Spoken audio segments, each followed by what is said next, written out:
tribalisme inakuwa nyingi kati ya nchi yetu ya Kongo. Kama unazaliwa Mumosho, ukienda Walungu wanakubagua, ijapokuwa ni nchi moja ambao na sisi watoto wa nchi moja.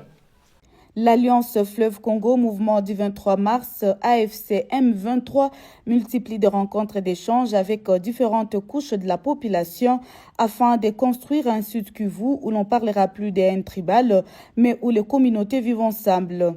C'est dans ce cadre que le vice-gouverneur de la province du Sud Kivu en charge des questions politiques, administratives et juridiques, Dunia Masumbuko Bwangedux, s'est rendu ce lundi 23 février 2026 dans la partie sud du territoire des Kabaré, précisément dans le groupement des Mumosho, pour y apporter le même message.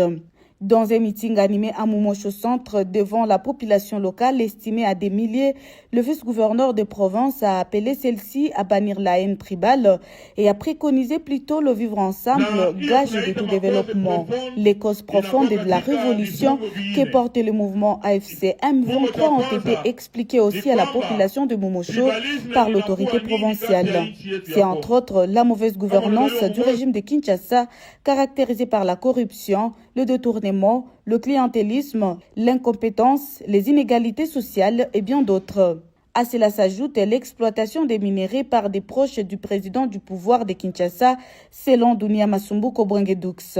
C'était aussi une occasion pour le vice-gouverneur d'écouter les difficultés et différentes doléances de la population de la contrée, des préoccupations auxquelles il a promis des solutions urgentes par l'AFC M23.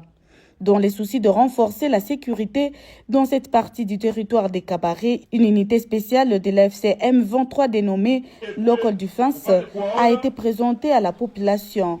Cette nouvelle unité du mouvement aura pour mission de traquer et fournir des renseignements sur la présence des semeurs de troubles et de l'insécurité à Mumosho, en l'occurrence le Wazalendo. Après ces meetings, le vice-gouverneur Dunia Masumbuko Bwangedux, accompagné d'une forte délégation du mouvement, a profité de son passage à Mumosho pour visiter le marché central de Mumosho. Ici, la population a plaidé auprès du mouvement pour la construction des hangars, mais aussi le placement de lampadaires solaires afin de permettre aux vendeurs d'exercer en toute quiétude.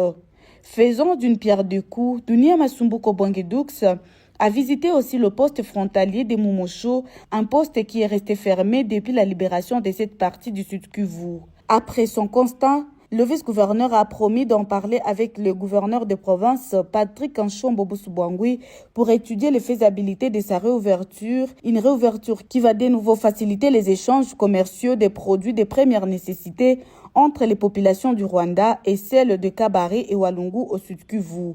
Avant de regagner la ville de Bukavu, le vice-gouverneur s'est rendu au barrage Sénélac de Mumosho où il a fait un état des lieux des installations de cette infrastructure qui sert en énergie électrique les trois pays de la région, à savoir la RDC, le Rwanda et le Burundi.